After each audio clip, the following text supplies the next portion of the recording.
Good evening friends, my name is Rohit Sharma और आप देख रहे हैं आपका अपना YouTube channel Haryana power point. आपके अपने यूट्यूब चैनल के अंदर, आपके अपने यूट्यूब फैमिली चैनल के अंदर हार्दिक स्वागत करता हूं।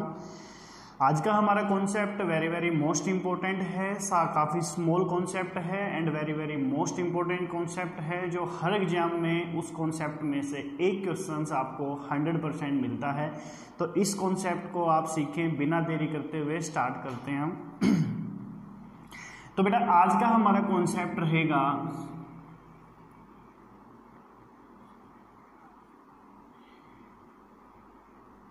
Classification of computer. देखो, हिंदी और इंग्लिश दोनों में करवाऊंगा। जो बच्चे हिंदी मीडियम से कंप्यूटर को सीखना चाहते हैं उनको भी कोई दिक्कत ना हो, और जो इंग्लिश से सीखना चाहते हैं उनको भी कोई दिक्कत ना हो। तो देखो, वर्गीकरण यानी क्लासिफिकेशन का मतलब क्या होता है कि कंप्यूटर का वर्गीकरण हम कैसे करते हैं। आप कंप्यूटर को एनालाइज कैसे करेंगे, कितने प्रकार से आप कंप्यूटर को समझेंगे, उसके बारे में हम पढ़ते हैं क्लासिफिकेशन ऑफ कंप्यूटर के अंदर। बेटा क्लासिफाइंग जब हम कंप्यूटर को करते हैं तो हमारे पास 3 स्टेप होते हैं। तो क्या बोलेंगे हम कि कंप्यूटर के अंदर कितने स्टेप होते हैं? 3 स्टेप। यानी कि इसके जो हम क्लासिफाइंग करेंगे तो हम बोल सकते हैं 3 टाइप्स ऑफ कंप्यूटर। सबसे पहला, अब कंप्यूटर का वर्गीकरण हमें समझना है। हम बोल सकते हैं on the base of size.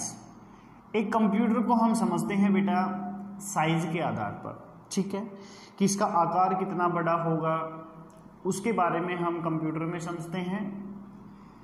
दूसरा, हम अगर इसको समझते हैं तो on the base of purpose,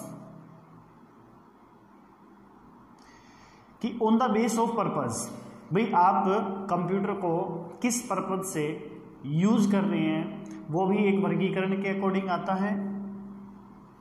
third, on the base of application, क्या है? On the base of application. तो 3 स्टेप्स में हम क्लासिफाइंग कर सकते हैं। तो on the base of size, on the base of purpose and on the base of applications. ठीक है बेटा, तो ये हमारे पास 3 स्टेप हैं कि जिसे हम क्लासिफाइंग करेंगे पूरा कंप्यूटर को, या फिर उसको बोल सकते हैं कि वर्गीकरण, क्या कंप्यूटर का वर्गीकरण करना। तो 3 प्रकार से वर्गीकरण होता है। तो सबसे पहले पढ़ते हैं हम कि on the base of size, भाई साइज के आधार पर, भाई साइज के आधार पर जब कंप्यूटर को आप यूज करते हैं तो कौन से कंप्यूटर इसके अंदर इंक्लूड किए जाते हैं। तो बेटा जब हम साइज के आधार पर यूज करते हैं तो इसके अंदर 5 टाइप्स होते हैं। क्या होते हैं? 5 टाइप्स ऑफ कंप्यूटर होते हैं, जिसके अंदर हम साइज को हाईलाइट करवा सकते हैं। तो सबसे पहले अगर हम कंप्यूटर की बात करते हैं तो हमारे पास आता है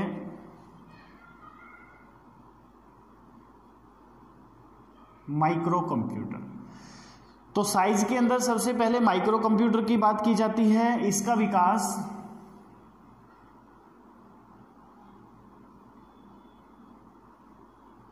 इसका जो डेवलपमेंट हुआ था बेटा वो 1970 में हुआ था। कब हुआ था? 1970 में इसका डेवलपमेंट किया गया था। और IBM, यानी इसका डेवलपमेंट किसने किया था? IBM कंपनी ने किया था। IBM की फुल फॉर्म हम बता चुके हैं,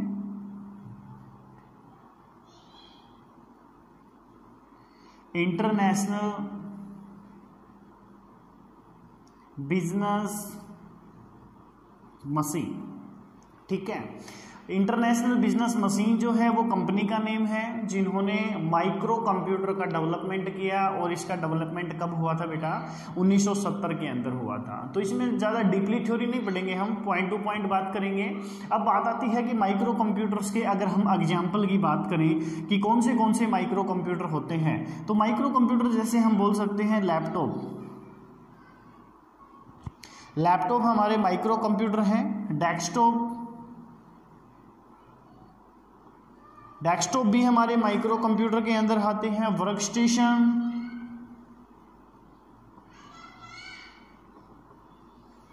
वर्कस्टेशन भी हमारे क्या आते हैं बेटा, ये भी सारे माइक्रो कंप्यूटर के उदाहरण हैं। ठीक है, तो इसको नोट कर सकते हैं। First of all micro computer है जो 1970 के अंदर इसका डेवलपमेंट किया गया था। IBM कंपनी ने इसका डेवलपमेंट किया। इंटरनेशनल बिजनेस मशीन्स जिसको हम फुल फॉर्म के नाम से जानते हैं।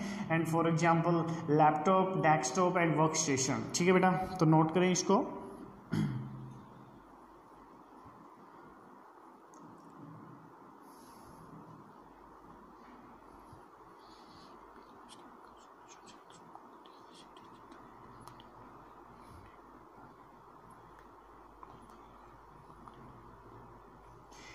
इसके बाद नेक्स्ट हम पढ़ते हैं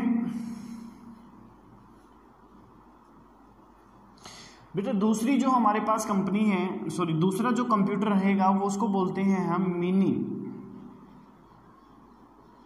क्या बोलेंगे, मिनी कंप्यूटर। ठीक है, तो ये मिनी कंप्यूटर है हमारे माइक्रो कंप्यूटर से इसको स्मॉल कर दिया गया, माइक्रो कंप्यूटर से छोटे हैं। मिनी कंप्यूटर का जो डेवलपमेंट हुआ था बेटा वो 1965 के अंदर इसका डेवलपमेंट हुआ था। और DEC यानी DEC कंपनी ने इसका डेवलपमेंट किया था। और DEC की हम फुल फॉर्म लिख सकते हैं, वेरी मोस्ट इंपॉर्टेंट है। तो इसकी फुल फॉर्म अगर हम देखते हैं, digital equipment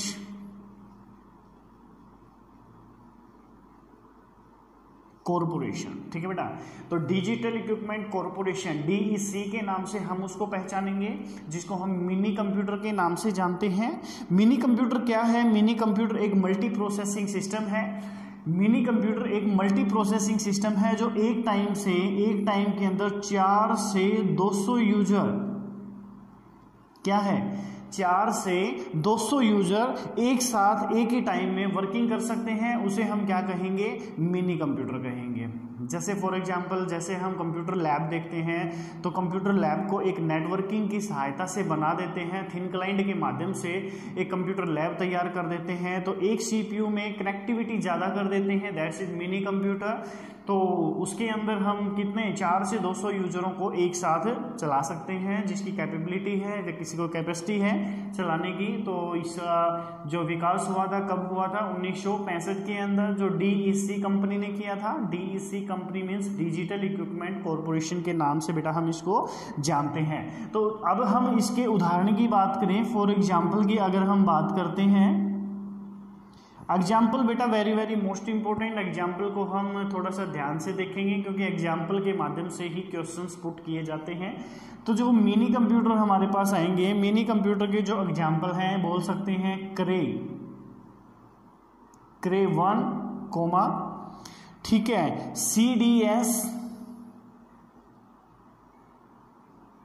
CDS cyber, IBM 4381, ICL 39 and UNIAC universal automatic computer 1110। तो ये हमारे पास जो एग्जाम्पल रहेंगे वो मिनी कंप्यूटर के एग्जाम्पल रहेंगे। तो आप इसको नोट कर सकते हैं विद एग्जाम्पल के तौर पर।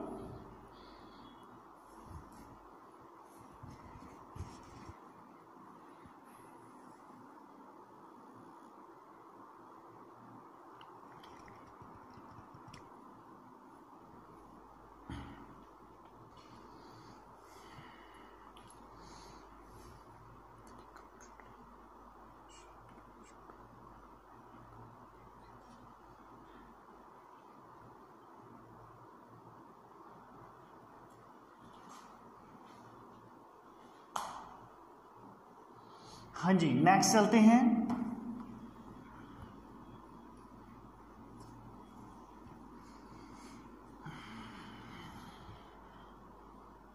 थर्ड नंबर की अगर हम बात करते हैं तो थर्ड नंबर में हमारे पास रहेगा मेन फ्रेम कंप्यूटर। क्या रहेगा, मेन फ्रेम कंप्यूटर। तो बेटा इसका डेवलपमेंट हुआ था कब, 1960 के अंदर इसका डेवलपमेंट हुआ था।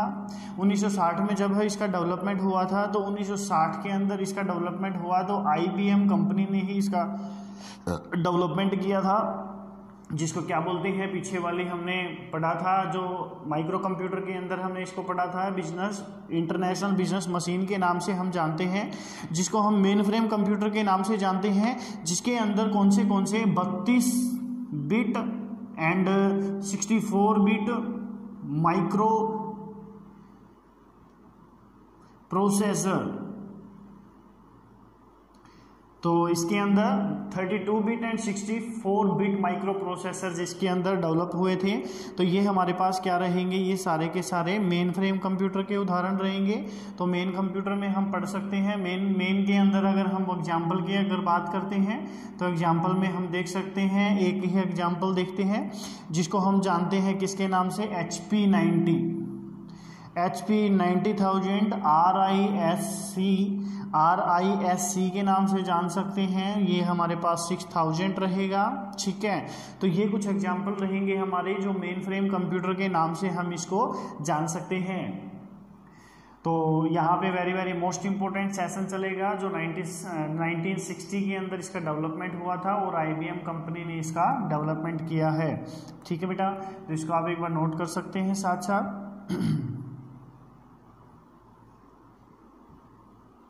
अब इसके अंदर जो हमारे पास आता है नेक्स्ट जो पॉइंट्स है हमारे पास, नेक्स्ट पॉइंट बेटा है हमारा 4th नंबर जिसको बोलते हैं super computer, very most important. कई बार क्वेश्चन पूछा गया था, ये इसमें सुपर कंप्यूटर में से भी पीछे क्वेश्चन आया था, जो HSSC ने इसमें से क्वेश्चन पूछा था, जो हरियाणा पुलिस के अंदर भी इसका क्वेश्चन पूछा गया था। तो इसमें सबसे पहले पढ़ते हैं कि 1976 के अंदर इसका डेवलपमेंट हुआ, जो हमारे पास सुपर कंप्यूटर है उसका 1976 के अंदर डेवलपमेंट हुआ था। और इसका विकास किसने किया था बेटा, क्रे। इसका विकास किसने किया, क्रे नाम की कंपनी ने, क्रे 1 जो कंपनी थी उन्होंने इसका डेवलपमेंट किया था, ठीक है। और भारत का सुपर कंप्यूटर क्या रखेंगे, भारत का सुपर कंप्यूटर कौन सा है, परम। तो यही क्वेश्चन हमारे पास पीछे पूछा गया था एग्जाम के अंदर कि भारत का सुपर कंप्यूटर बताएं। तो भारत का सुपर कंप्यूटर की अगर हम बात करते हैं तो परम जो है वो भारत का सुपर कंप्यूटर है। तो वेरी मोस्ट इंपॉर्टेंट प्ले करेगा रोल। अब इसके एग्जाम्पल की अगर हम यहाँ पे बात कर लेते हैं तो सुपर कंप्यूटर के जो एग्जाम्पल रहेंगे हमने बता दिया यहाँ पे, पहला तो यही है कि परम, इसके बाद हम यहाँ पे देखेंगे तो परम 10,000, ठीक है। और परम 10,000 के बाद अगर हम यहाँ पे देखेंगे क्रे 1, तो क्रे 1 भी हमारे पास इसके अंदर है। इसके बाद क्रे 2 भी बोल सकते हैं, और NEC भी हम बोल सकते हैं जो 500, ठीक है। तो ये हमारे पास एग्जाम्पल रहेंगे किसके बेटा, सुपर कंप्यूटर के। तो सुपर कंप्यूटर के हमारी ये एग्जाम्पल हैं, तो इसको नोट करें एक बार।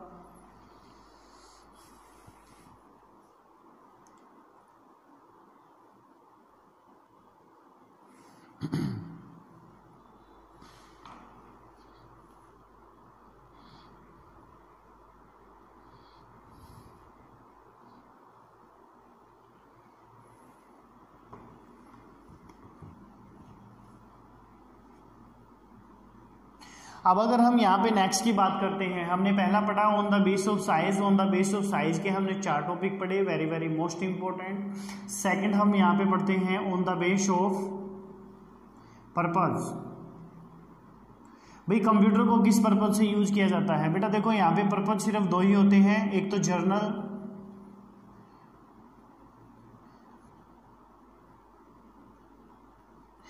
जर्नल, पर्पज होता है, एक स्पेशल पर्पज होता है। 2 इस पर्पज के नाम से हम इसको जानते हैं। अब कुछ भी नहीं है इसमें, कंफ्यूज होने की ज़रूरत नहीं है। जर्नल पर्पज़ हमारा क्या होता है, जो जर्नली यूज करते हैं।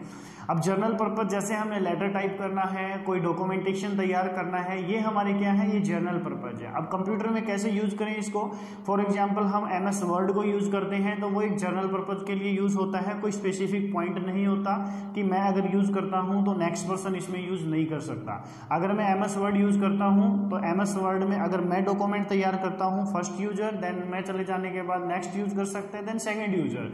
तो जहाँ पर एक से अधिक सिस्टम या एक से अधिक पर्सन अगर एक ही एप्लीकेशन पे वर्किंग करते हैं तो that is journal purpose. Clear है बात। अब बात करें यहाँ पे स्पेशल पर्पज की, तो स्पेसिफिक पर्पज वो पर्पज होता है जहां पर एक यूजर एक ही टाइम में काम कर सकता है, देन उसी आईडी के ऊपर दूसरा यूजर काम नहीं कर सकता। ठीक है बेटा, जैसे फॉर एग्जाम्पल हमारे पास है मौसम विज्ञान, कृषि विज्ञान, जो हमारे बड़े बड़े कंपनीज होती हैं जो एक आईडी पासवर्ड के माध्यम से जो वर्किंग करती हैं, दैट इज स्पेशल पर्पस। ठीक है बेटा, जिसपे हम बाहर यूज नहीं कर सकते हैं। एक होता है हमारे पास स्पेशल पर्पज के अंदर ही एक उदाहरण दे, एक होता है इंट्रानेट और एक होता है इंटरनेट हम यूज करते हैं। इंटरनेट के अंदर कोई भी आईडी पासवर्ड यूज करेंगे तो हम कहीं भी जाकर उस आईडी पासवर्ड को ओपन यूज कर सकते हैं। बट कई स्पेसिफिक पर्पज होते हैं, जैसे बैंकिंग लाइन अगर आईडी पासवर्ड देती है तो वो इंट्रा बैंक में देती है, क्या, ताकि बैंक की सीमा रेखा के अंदर ही रहते हुए आप उस आईडी पासवर्ड का यूज कर सकते हैं। देन सीमा रेखा का क्राइटेरिया अगर पार कर जाते हैं तो आप उस आईडी पासवर्ड को यूज नहीं कर सकते। तो वो हमारी क्या है, दैट इज स्पेशल पर्पस। ठीक है बेटा, तो ये हमारे पास डिफरेंस था एक जर्नल पर्पस का और स्पेशल पर्पस का, जो हमारे पास सेकंड नंबर पॉइंट कहलाएगा। ये भी हमारा एक क्या है, क्लासिफिकेशन का ही एक पॉइंट है। तो very most important role play करता है क्वेश्चंस में। इसके टॉपिक हम क्वेश्चंस करेंगे तब आपको समझ आएगा कि कौन सा क्वेश्चंस कैसे करवाया गया है। अब इसके बाद अगर हम देखते हैं नेक्स्ट, तो थर्ड अगर हम पॉइंट देखें तो थर्ड में बेटा क्या है हमारे पास कि on the base of application, क्या है, application, on the base of application. भाई कौन सी एप्लीकेशन कंप्यूटर में यूज की जाती है, तो हम सबसे पहले बोल सकते हैं यहां पे डिजिटल कंप्यूटर। सेकंड बोल सकते हैं यहां पर हम डिजिटल के बाद हम बोल सकते हैं एनालॉग कंप्यूटर, एंड थर्ड हम बोल सकते हैं हाइब्रिड कंप्यूटर। तो ये हमारे पास क्या रहेंगे बेटा, थ्री एप्लीकेशंस रहेंगे। Very very most important. पीछे भी HSSC में जो पूछा गया था वो ये पॉइंट पूछा गया था कि हाइब्रिड कंप्यूटर क्या होते हैं। ठीक है, तो देखो वेरी इजी, हाइब्रिड कंप्यूटर हम किसे कहते हैं, हाइब्रिड कंप्यूटर का एक ही फॉर्मूला है, हम बोल सकते हैं डिजिटल प्लस में एनालॉग। ठीक है, दोनों को अगर हम जोड़ देते हैं तो वो हमारा क्या बन जाएगा, हाइब्रिड कंप्यूटर बन जाएगा। और हाइब्रिड कंप्यूटर स्पेसिफिकेशंस इसकी ये रहती है कि डॉक्टरी लाइन के अंदर यूज किया जाता है, बड़ी बड़ी मशीन्स में यूज किया जाता है। फॉर एग्जांपल अगर हम किसी की ECG करते हैं, ठीक है, अगर हम किसी की ECG करते हैं तो वहां पर क्या होता है, वो एक हाइब्रिड कंप्यूटर का यूजेबल पॉइंट रहेगा। अब अगर हम बात कर लें डिजिटल कंप्यूटर की, डिजिटल कंप्यूटर के अंदर क्या होता है, सारा का सारा बाइनरी सिस्टम का प्रयोग किया जाता है। जब हम कोई भी फॉर्म अप्लाई करते हैं या फिर कोई भी काम करते हैं, दैट इज डिजिटल कंप्यूटर। आजकल डिजिटल कंप्यूटर का जमाना है तो डिजिटल कंप्यूटर चले हुए हैं। देन एनालॉग की बात करें तो एनालॉग कंप्यूटर ऐसे कंप्यूटर होते हैं जहां पर हम उनका एक स्पेसिफिक पॉइंट को लेकर आए। तो जैसे हम यहाँ पे बोल सकते हैं टेम्परेचर को मापने के लिए, ठीक है, टेम्परेचर को मापने के लिए, प्रेशर को मापने के लिए, ठीक है, जहां पर टेम्परेचर को मापा जाता है कि कितने डिग्री टेम्परेचर है, दैट इज एनालॉग कंप्यूटर। जहां पर हम प्रेशर को मापते हैं, दैट इज एनालॉग कंप्यूटर। अब एनालॉग कंप्यूटर जैसे हमारे कंप्यूटराइज मशीन्स होती हैं, जैसे हम रेलवे के अंदर, रेल के अंदर जब रेल चलती है पटरी के अंदर, उसमें भी कंप्यूटराइज सिस्टम यूज होता है, तो दैट्स इज एनालॉग कंप्यूटर। ठीक है बेटा, तो वो हमारे पास क्या रहेंगे, सारे के सारे एक एनालॉग कंप्यूटर के माध्यम से काम करते हैं। अब इससे रिलेटेड क्वेश्चंस की अगर हम बात करते हैं कि भाई इसमें से क्वेश्चंस क्या पूछा गया था, तो वो हम देख लेते हैं। एक बार आप इसको नोट कर सकते हैं। Hybrid computer is very most important. तो हाइब्रिड डिजिटल प्लस एनालॉग दोनों का मिश्रण, यानी कि दोनों को कंबाइंड करेंगे तो वो क्या बन जाता है, वो हाइब्रिड कंप्यूटर बन जाता है। तो हाइब्रिड कंप्यूटर्स स्पेसिफिकेशन क्या है इसकी, डॉक्टरी लाइन के अंदर यूज किया जाता है, जो ECG के वगैरह में यूज होने वाला पॉइंट है। तो बेटा इसको लिखें आप।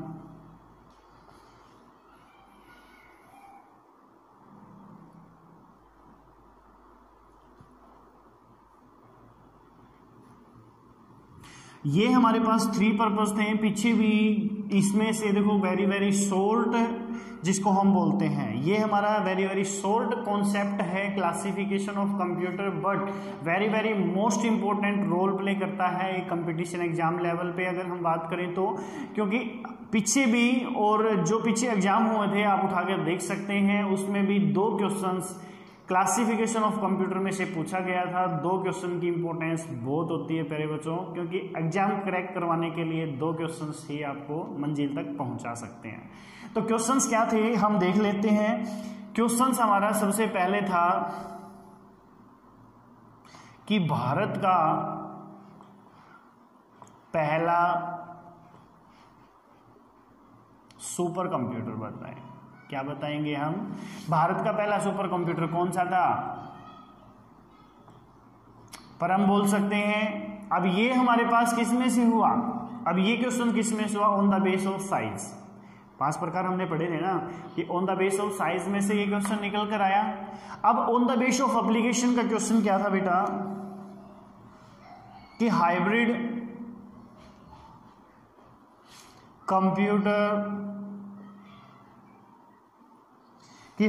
कंप्यूटर का प्रयोग खालिस्तान होता है। क्या होता है, हाइब्रिड कंप्यूटर का प्रयोग कहां पर होता है। तो बेटा हाइब्रिड कंप्यूटर हम क्या बोलते हैं, फिर इसका आंसर क्या बोलेंगे कि वही सेम कि एनालॉग प्लस में डिजिटल। तो एनालॉग कंप्यूटर प्लस में डिजिटल कंप्यूटर दोनों को अगर हम जोड़ देते हैं तो वो क्या बन जाएगा, वो हमारा बन जाएगा एनालॉग कंप्यूटर। ठीक है बेटा। अब एक क्वेश्चन और आया बेटा था कि एक क्वेश्चन हमारा क्या था कि BI, एक एक्स्ट्रा करवा देता हूं इसमें, BIOS क्या है, BIOS होता है कंप्यूटर के सभी हार्डवेयर की जो जांच करता है, वो क्या होता है, बेसिक इनपुट आउटपुट सिस्टम। लिख लें इसकी full form, basic input output system. ठीक है बेटा। तो बेसिक इनपुट आउटपुट सिस्टम हमारा आज का कॉन्सेप्ट यही रहेगा कि classification of computer very very most important role play करता है एग्जाम्स के अंदर।